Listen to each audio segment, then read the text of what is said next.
جی بسم اللہ الرحمن الرحیم۔ السلام علیکم دوستو، آپ دیکھ رہے ہیں information and history T V اور میں ہوں عمران بٹی۔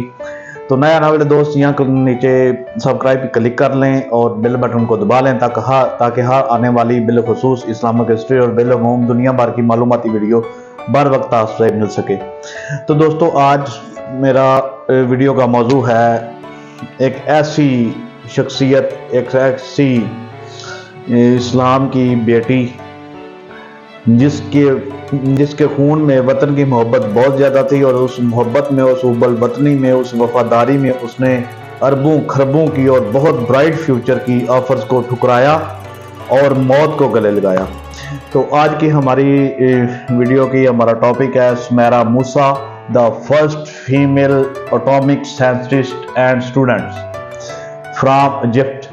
جو کہ مصر کی ایک رہنے والی تھی سمیرا موسیٰ۔ تو اس کی زندگی میں ایسے کیا نشیب و فراز آئے، مختصر سا اس کی صرف تحقیق کا میں جو ہے آپ کے سامنے دائرہ کار رکھنے لگا ہوں۔ ادروائز اس کی جو ہول لائف ہے، مکمل زندگی، اس کے بارے میں ابھی بات نہیں کروں گا،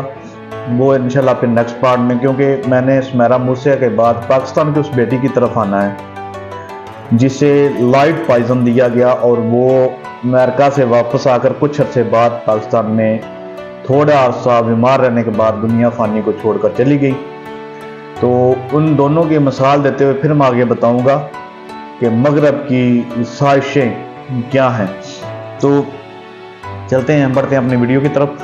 3 مارچ 1917 کو جو سمیرا موسیٰ مصر میں پیدا ہوئی،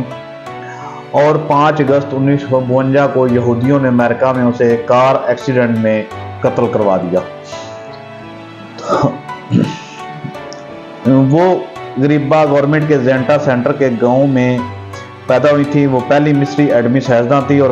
کیرا یونیورسٹی میں فیکلٹی آف سائنس میں پہلی ٹیچنگ اسسٹنٹ تھیں۔ اس وقت لڑکیوں کے لیے یہ دونوں پوزیشنز حاصل کرنا کوئی عام بات نہیں تھی۔ سمیرا موسیٰ کی ذہانت کے بارے میں بتایا گیا کہ انہوں نے سیکنڈری اسکول کے پہلے سال میں الجبرا کی سرکاری کتاب میں بہت ساری غلطیاں نکالی اور ان کی درستگی کی، اسے اپنے والد کے خرچے پر چھاپا اور 1933 میں اپنے ساتھیوں میں مفت تقسیم کیا۔ تو اس سمیرا موسیٰ کی جو والدہ ہیں وہ بھی کینسر کی مریض تھیں، اور کینسر کی مرض کی وجہ سے وہ دنیا فانی سے چلی گئی۔ تو اپنی تعلیم کو، اپنی میڈیکل سائنسز کو انہوں نے جو ایٹمی تجربات کی طرف اس لیے لے کے آئی کہ وہ اس کینسر جیسی موذی مرض کا سستا سے سستا ترین علاج ڈھونڈ سکے، جیسے آج ہم ڈسپرین کی گولی کھاتے ہیں، اتنا سستا۔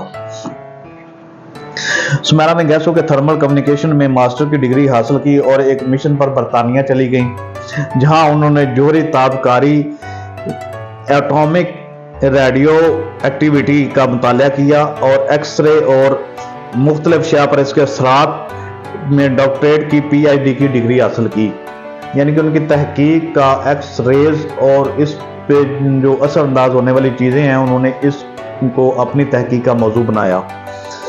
آپ نے 1 سال 5 ماہ میں اپنا مطالعہ مکمل کر لیا اور دوسرا سال مسلسل تحقیقات میں گزارا، جس کے بعد وہ ایک اہم مساوات پر پہنچی جسے اس وقت مغربی دنیا میں قبول نہیں کیا جاتا تھا، جو کہ تانبے جیسی سستی دھاتوں کو فشن ریاکشن پر لکھا نہیں گیا، فشن ریاکشن پر مجبور کرتا ہے، اور پھر اسے ایسے مواد میں سے ایٹم بم کی تیاری جو کہ ہر کسی کے لیے قابل رسائی ہو۔ یعنی کہ وہ ایٹمی مساوات میں ایک ایسی تحقیق پر پہنچی جہاں میسین ریاکشن اس کا ایک تحقیق کا نام ہے یا اس کا ایک ٹاپک ہے۔ اس میں وہ یہ کرنا چاہتے تھے کہ ایٹمی تابکاری کسی کی پہنچ میں ہو، آسانی سے اور سستا ترین ذریعہ ہو، وہ یہ تحقیقات کر رہی تھی۔ لیکن اسے ڈاکٹر سمیرا موسیٰ کی عرب سائنسی تحقیق میں لکھا نہیں گیا، یعنی کہ عربوں نے مغرب سے ڈرتے ہوئے ان کی سائنسی تحقیق میں اس چیز کو نہیں لکھا، اور موساد نے پھر اسے جناب 5 اگست 1952 کو ایک امریکہ میں جو اپنے ملک واپس آ رہی تھی، ایک بہت اچھی آفر ٹھکرا کے، کہ ان کو آفر دی گئی کہ آپ یہاں امریکہ میں رہ کے ایٹمی ٹیکنالوجی پہ کام کریں، لیکن ان کے انکار کے بعد ان کو راستے میں ایئرپورٹ جاتے ہوئے واپسی پہ قتل کروا دیا گیا ایک روڈ ایکسیڈنٹ میں۔ تو دوستو